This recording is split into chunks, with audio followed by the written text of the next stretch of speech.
Hello, my name's Jack, and I'll be taking you through some of the new features available on Avantis 1.2 that we have put out just today. How is everyone? I hope everyone's doing really well. Let me know in the chat that you can hear me okay, you can see me okay, and we will look at getting started. We'll be taking some questions. We'll also be just sort of working our way through the features that we've released in Avantis 1.2 and how you might use them, how you may put them to work on your shows. I hope everyone's had a chance to have a little look at the release and had a look at the website, see the bits that have made it in, maybe the bits that haven't. We can have a little chat at the end about things you might like to see in the future. Let's have a little look then at what's new in Avantis 1.2. I'm going to go ahead and share my screen.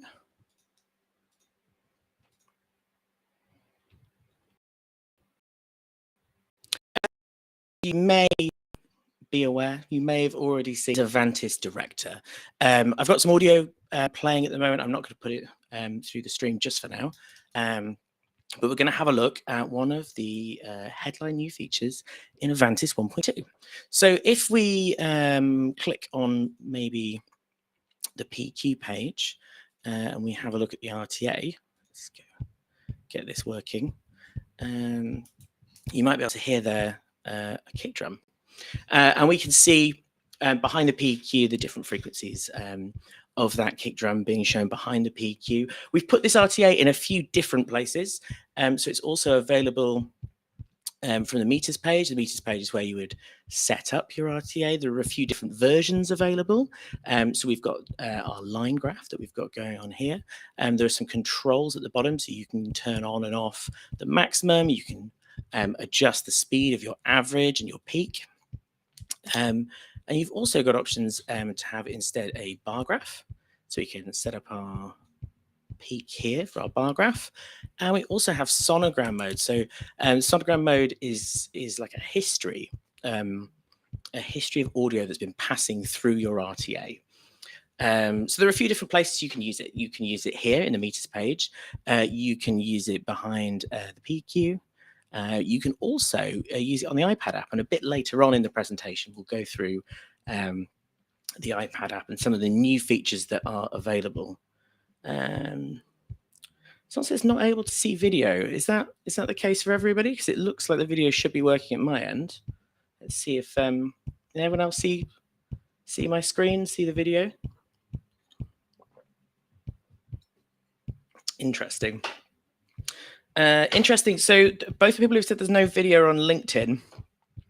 So potentially, if there's no video on LinkedIn, it might be worth having a look at either our YouTube or our Facebook. Yeah, okay. So if the video is not working on LinkedIn, please head over to Facebook or YouTube, where you should be able to see the full video. If there's anyone else from ANH who's on this stream, can you just have a quick look at LinkedIn and check that that's working? I'm going to carry on. I'm not going to distract ourselves any further. So we've had a look at the RTA. And we've had a look at the different places that you might be able to find it. So there are a few different controls available on the RTA. One of the things we didn't talk about was the source. So familiar with our RTA offering on DLive and SQ, you'll be familiar with some of these controls. One of the things we have on Avantis, those two great big screens that have bank view on them by default, so you can see everything that's going on. On DLive, you've got one screen that's for processing and one screen that's for settings that you can put your meters page on. But if you would like to have your RTA on another device, just sort of up all the time, you can, if I go onto source here, control whether the RTA is being fed from the console, from the Avantis that you're working on at the moment, or you can change what you're feeding it from using this drop down. So you can either have it follow select, and it will follow the select on your left screen, it will follow the select on your right screen, or both screens. You can have PAFL override cell. So if you decide to PAFL a certain channel, you'll see the RTA of your PAFL bus. One of the other options you can do here in the drop down is lock it to a channel. So you might choose to lock it to, for instance, to a key channel, maybe your lead vocalist. If you've got if the show that you're running is really one artist and a backing band, you might decide to have it on their vocal all the time, or you might choose to have something like a reference mic. You might have your reference mic set up. You can choose the input. You can turn off Paffle Override Cell and just lock it to that one channel. You could then, if you wish, choose to sit your iPad on top of the dog box or something like that, so you can see that RTA all the time locked to your reference mic or to whatever channel you choose. So that's RTA. Let's have a look at some of the other things that we've brought in for, and turn off that kick drum. Some of the other things that we've brought in for Avantis 1.2. Some of the features I'm about to talk about are features that are available in DPAC. So DPAC is the Deep Unlock package that you can purchase for your Avantis that gives you an amount of additional D-Live processing. And the next three things that I'm going to discuss are emulations of classic hardware or other audio tools that are available as part of DPAC. So these are all deep devices, which do not add any additional latency to your channel strip. All of that latency is already reserved. Everything comes out of that channel in phase and in time with all of your other audio that may not be going through additional deep plugins. So I'm going to start with the gate section here. And in the gate section, if I hit library, I've got some new options. So what are my new options? Well, I've got the source expander and I've got the dual expander. And we're going to talk a little bit about the differences between these two different types of expander. So if I go ahead and load the source expander to start with, source expander has got minimal controls. It's super easy to use, super simple. You've just got a threshold, a depth, and a speed. What does this do? Well, an expander simply, when you have the threshold set above the current level of the audio, there is a certain amount of gain reduction, and that gain reduction reduces as the audio gets above the threshold. So this is like a little bit like a compressor, but in reverse. A compressor, of course, as you go above the threshold, starts inducing gain reduction, and an expander removes that gain reduction. So we've got a snare going on here. So if I go ahead and if we can hear the snare, hopefully that's not too loud or too quiet. Now this expander is currently out. So if I put the threshold all the way up and put the expander in, you'll hear that the snare has got quieter. And as I bring that threshold down, you'll start to hear that the snare, or certainly the loudest transients of the snare, are making their way through the expander. So this is different to a gate, because a gate is sort of an all or nothing. You get past the threshold and the gate opens, or you're under the threshold and the gate closes. This is more of like a gradual transition between being closed and open and then closed again. Now this is cool, but say we want more control than this. Well, we can go ahead and open up a dual expander. So what does a dual expander do? Well, with our standard source expander, you have a fixed ratio of control. There's a fixed amount of, I'm just going to turn it off for a second while I'm talking. There's a fixed amount of control in as much as you've got one threshold, and it gets close to the threshold, it opens, and then as it goes under the threshold, it closes. But you might want to have a much wider band of expansion, right? You might want to have a much larger zone between the audio opening, or the gain reduction starting to reduce, and the gain reduction being completely gone. And that's where the dual threshold expander comes in. So if I open it up and put the audio back on and put the expander in, if I put both the thresholds above the audio, that's currently got full gain reduction. And as I reduce the lower threshold, this is the point at which the gain reduction starts to reduce. You can be just getting a little bit more, a little bit more, a little bit more. And we can bring the upper threshold down. And you can decide at what point you have no gain reduction. Like at what point is that expander fully open and letting all of the audio through. You can then get even more in depth by playing with the attack and release settings. So you can decide how quickly it responds to being above or below those two thresholds. So really the source expander is the quick, easy, simple, fast, you need to fix an issue really quickly. I'm using a snare here just because it's super easy to hear what's going on. A lot of other people will use, let me turn the Paffle off again. A lot of other people will use these sort of expanders on vocals, so they're really good for removing like background noise. So if you've got a lot of bleed getting into your microphone, you can use an expander so that it's only opening when they're singing, and use the side chain to sort of like really hone in on just the vocal tones of your performer. Okay, so that's a really quick introduction to source expander and dual threshold expander. Hopefully that makes sense. Let's have a little look in the chat and see what else we've got going on. I can see some people saying that LinkedIn's working, so I'm hoping all your video now is working as it should. If anyone's got any questions, by all means, put them in the chat, and I'll do my best to get to them.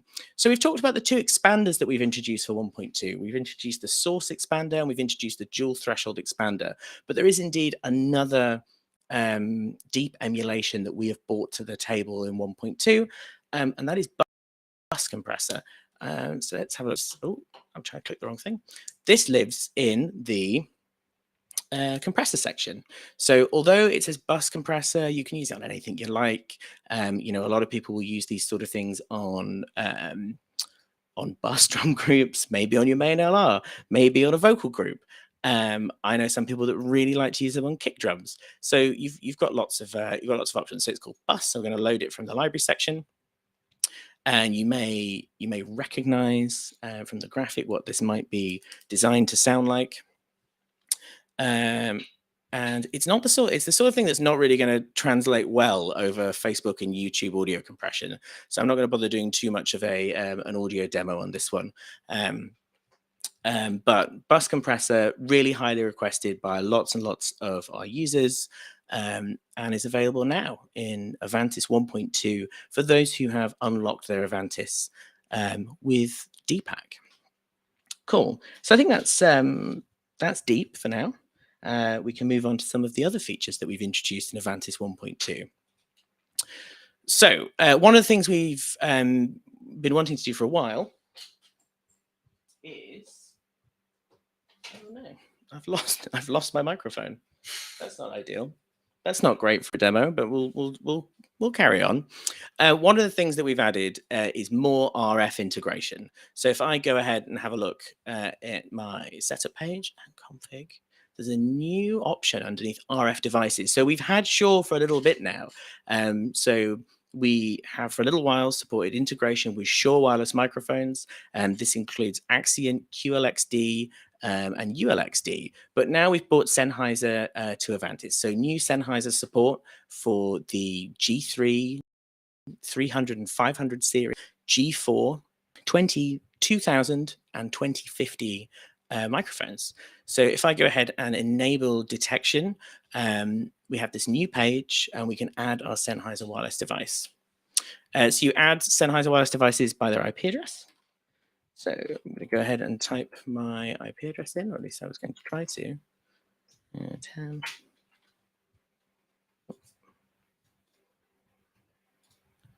And hope that I've got the right number ready to go. So I've added my device, and it's found it. It's found it on the network. We can now associate this with an input. So let's just choose, I don't know, any local socket. Let's go for 11 because that doesn't seem to have any audio on it. So go ahead and associate that with input 11 or socket 11. Now, any preamp now that I go ahead and use the same socket, so I'm going to go to local sockets and put in socket 11, we will now have the new RF device information. So you can see here that we've got our little RF info tab. Because that microphone's not switched on, there's no RF level. But if I was to click on it, you get lots more information about the wireless device that is attached to that socket. So you would get the RF level, you would get battery information, you would get any channel name. So if you've named it in Sennheiser land, that channel name would appear here, so you could see what name device you've got on which input. On bank view, we would also have the RF level and a little battery indication to tell you how much battery you've got left in your microphone. I do have that all prepped to go. I'll see where that's got to, maybe come back to that a little bit later. But Sennheiser RF integration is now available on Avantis 1.2, which joins Shure. So if you have either of the two sort of most popular RF microphone devices, you can now integrate them with your Avantis show file. So there's a few other things that we've introduced in Avantis 1.2 that we're going to have a little run through. We've got some additional new soft key options. So those soft key options you can configure from setup and control. And you can use soft keys. So some of these things are things that have been really highly requested by a number of our users. In soft key updates, we've got virtual soundchecks. You can now toggle virtual soundcheck on and off from a soft key. We also have independent controls for USB play record. So you can now start and stop your USB audio channels directly from a soft key. So I think now would be a good time to have a look at some of our app updates. I'm just going to take a moment to get my app mirroring all up and running.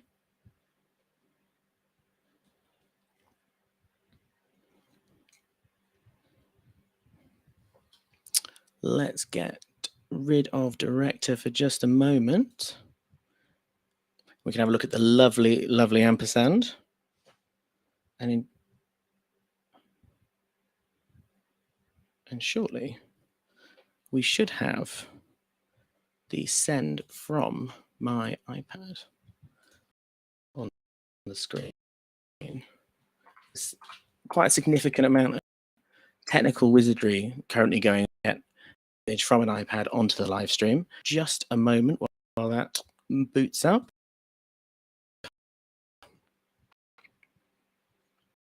Come on, don't let me down now.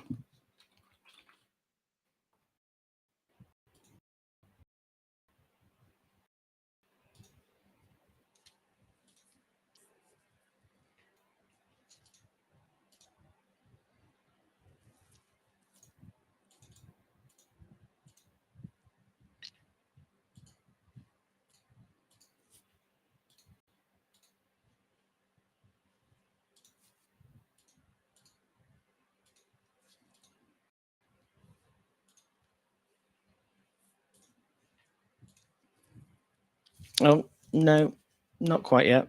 All right. Let's give this just a moment. If it doesn't work, we'll move on.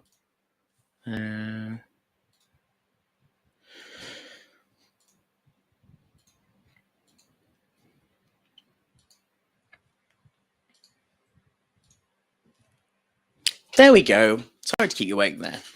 So here we have a live stream from my iPad to show you some of the new features available on Mixpad and OneMix for Avantis 1.2. So here we have the home screen, very familiar to many people, nothing too new and exciting here yet, but you'll notice two new tabs at the top of the screen. We have the Rta tab, which shows something very similar. In fact, let me go back and let's listen to that snare again and turn on. So currently this is locked channel like we discussed earlier. So if I put this back, we've now got Rta on our iPad. So we can lock this to a channel and sit our iPad anywhere we like, maybe on top of the console so we can see it at all times. We can do some level of control of the Rta from here and again, change the type. We've got all three of the types available on the iPad. We've also got it available. We've also got available behind the PQ on the iPad. So we've got some different options down here, including position. So if you're using something that's quite quiet, you can bring it up a little bit like now. You can also configure sort of the color, the speed, that kind of thing, or turn it off entirely. If you find that quite distracting, then the option to turn it off is there too. Some other new and exciting features in the iPad app include some level of scene control. So now if you have a number of scenes on your Avantis, you can recall them directly from the iPad app. So if you want to go and listen to maybe how different microphone settings sound in different parts of the venue, you can walk around and toggle between them if they're saved in scenes, something like that. You can also do, you've also now got libraries available on the iPad. So this is something that's been highly requested for a while. If I go and have a look at my compressor section here, we can see our bus compressor. But I can go ahead and change that. I can change that now to a different compressor if I want to. I could maybe go for a 16T. Did I miss? No, I didn't. Or you could, in fact, go for one of the classic compressors. So these are the standard compressors that come with the console. You can also save different user presets to the iPad. So these are specific to the iPad. So if I maybe store this here, I can call that snare. Oh, if I can type. You've now got that preset on the iPad that you can recall if you choose to. This isn't just on compressors. This is on everywhere you'd usually expect to find a library. That includes a certain amount of effects control. So if we go down to our effects engines, go and have a look at our reverb, we can now configure our reverb from the app, or indeed change what kind of effects device this is by just going down to the effects end, touching the effects end, touching library. We can now go through and change what kind of reverb it is. Maybe even we don't even want a reverb at all. Maybe we want to have a de-esser. We can have a de-esser. Go ahead and recall the de-esser, and there's a de-esser currently on effects +1. Let's have a look at the chat and see how we're doing. Okay. No question. Oh, no, we have got a question. Can you make the 3 knobs on the right of the screen assignable to control the EQ section? No, not at the moment, but it's something we may be looking at doing in the future. We'll certainly consider that. So what else is new in iPad land? Well, if I come out of, let's turn that snare off again. If I was to come out of Mixpad and have a look at our other apps. This is Avantis OneMix. OneMix is designed to give to a musician so they can control one mix. So I've already got this set up with AUX1, and we now have a number of inputs that are being fed to AUX1. You'll see now we have the option to remove the mute button, but give them assignments to their own mix. This means that your artist can mute an individual channel just for themselves, rather than muting the entire send for that channel to all buses, potentially including the main. So we now have individual on-offs in OneMix available for musicians to use themselves. Cool. I think we're going to move on from iPad app and onto some of our other features that are brand new for 1.2. So I'm just going to come out of the apps, which will take just a minute to reconfigure. Hopefully not as long as it took to get.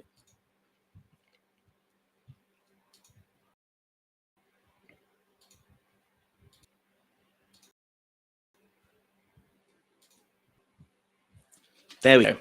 Not as long, thank God for that. Let's come out of app mirroring.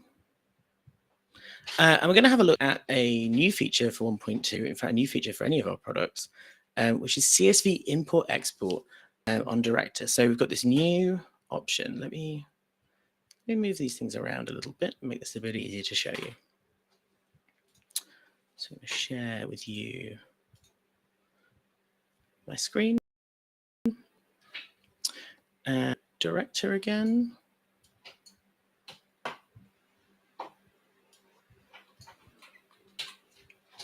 There we go. So we've got Rta running again. We've got a selection of new options available in Rta.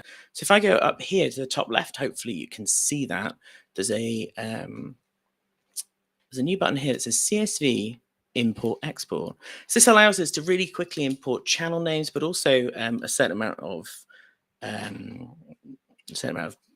patching and gain settings from a CSV file. If you're not familiar with CSV files, they're kind of like an open format spreadsheet format. And what we can do is we can export a certain amount of data from the console. We can also import it. So if I go ahead and hit export, a little pop-up window here. So I'm going to call this one Avantis Export Stream. This has exported a CSV file, which I can to do it with. Hopefully that will open shortly.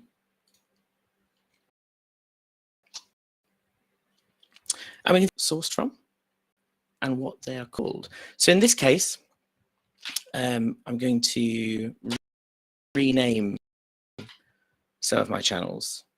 this third one along, and we've got a document available on the knowledge base that explains sort of how to do this and how you would go about maybe creating your own for import into the console. And I happen to know on this this particular multi-track that I'm using that my channels are kick, snare, rack tom, spare.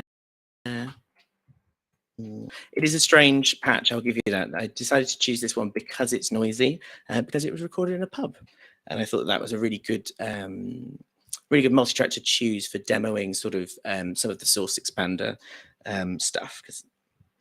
So I've got floor, I've got my single overhead, I've got bass, pipe, my guitar stage right, guitar stage left, lead, vocal, spare vocal, and BVs.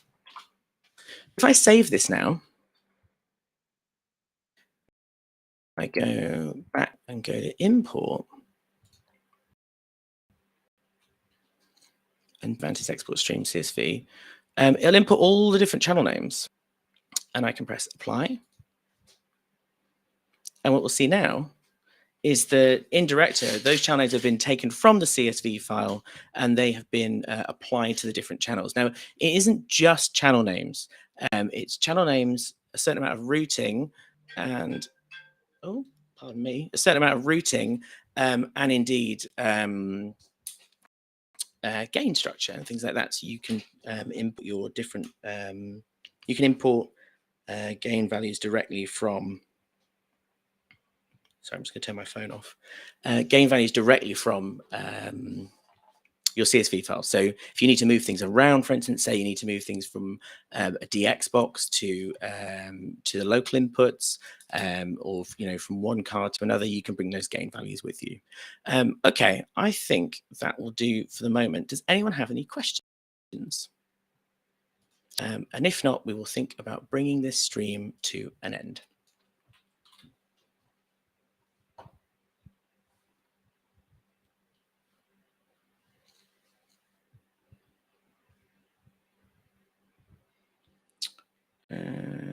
So Simon says, in Rta, is it possible to pull RTA into a separate window?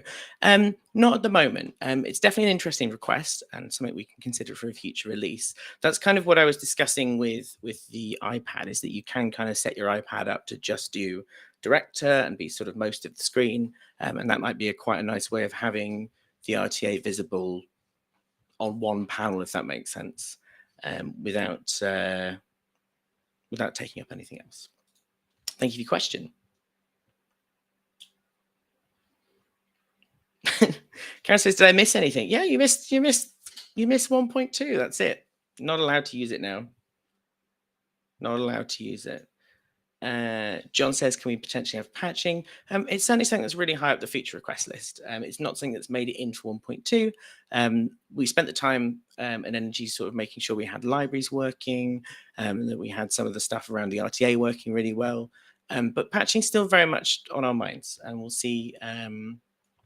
We'll see what we can do for a future release.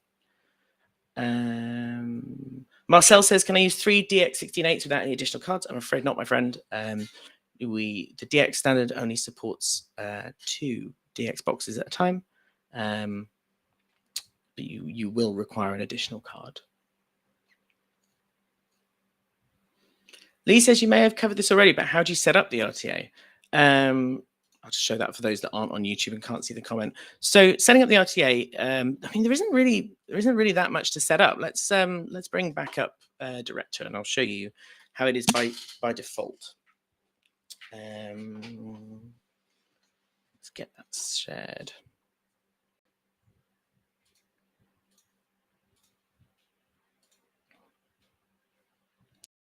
So here's Rta again. In terms of setting it up, there's really not that much to do.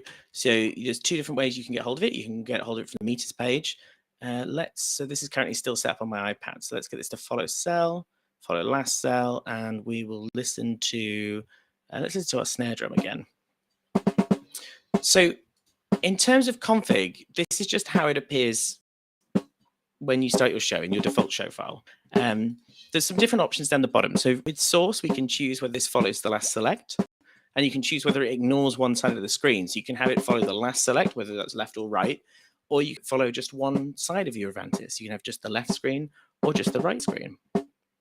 You can also choose whether the RTA pays attention to what's currently baffled or not.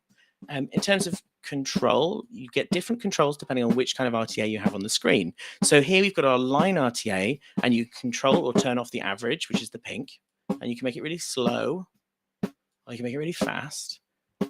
And you can do the same thing with your peak. You can turn it off, and you can change the speed. And then in the different types of RTAs, you've got line, bar, and sonogram. You'll have different controls that are available at the bottom of the screen. So here on bar, we've just got the peak, because this is a peak RTA. You can still turn off the max, which are those little lines that appear on top. Or sonogram, where you just have a range control. So the range control is handy if you've got like quite a quiet signal. You're going, well, it's never getting into the red. So you can bring down at what point it becomes red by changing the range. You can change the colors that are being used on the RTA. Let's put that back. And if you've got different RTA configs that you use a lot, or different types of RTA configs, you can save those in a library. We have a library button for the RTA as well. And that's kind of it. It's a fairly simple process. It's nothing overly complicated. You can control how the RTA looks. You can control where the audio comes from. And then there's like a quick button, so you can also control your SIGGEN. And that's it. That's RTA. Hopefully that. Let's turn the. We don't need to listen to that snare drum right now. So let's have a look at some of the other questions that have come in. Oh, there's quite a few questions that have come in. Ian says, any for speeding up the response time of the touchscreen? Yes, lots. So we've done some, and the response time of the touchscreen will have gone up in 1.2. You'll notice that meters are a bit snappier. You'll notice windows opening and closing a bit more quickly. But there's more to do, and it will happen. Will Sennheiser include speech line? I'm not sure. I don't know the ins and outs of Sennheiser's entire range. So it would be a question I would have to defer to them and confirm what their plans were for the future. Hey, Jack. Can you play audio from one of the USB ports? Yes. So the USB ports you can play audio from. I believe the audio needs to be in a WAV or an MP3 or potentially a FLAC. But it's all documented in the user guide. So by all means, have a little look there, and it will tell you what format it needs to be in and what folder, and you can import them onto the console and play them directly from the hard disk.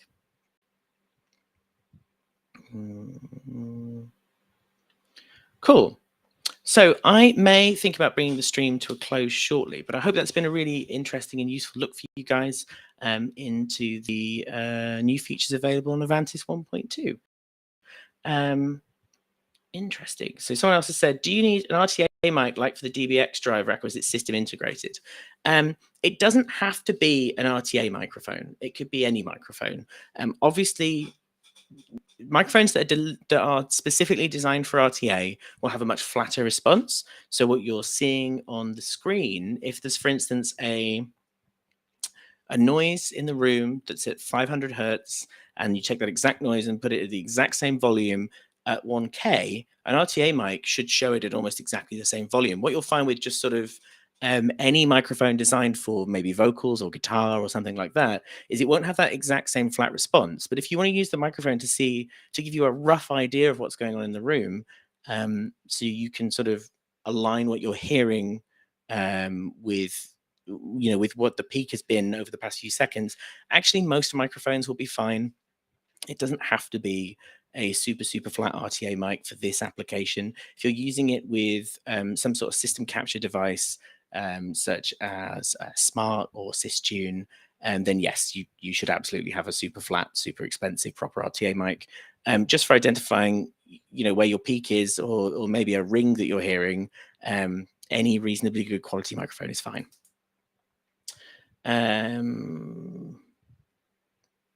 Cool. Will says, can you tell me how to do an update on SQ5? I'm afraid I can't. So I only look after Avantis and DLive, but my colleague Keith, who is the SQ wizard, would be the man to ask. If anyone needs any support on any A&H product, the best thing to do is to go to support.alan-heath.com. There's a little button there that I think says open a ticket or something like that.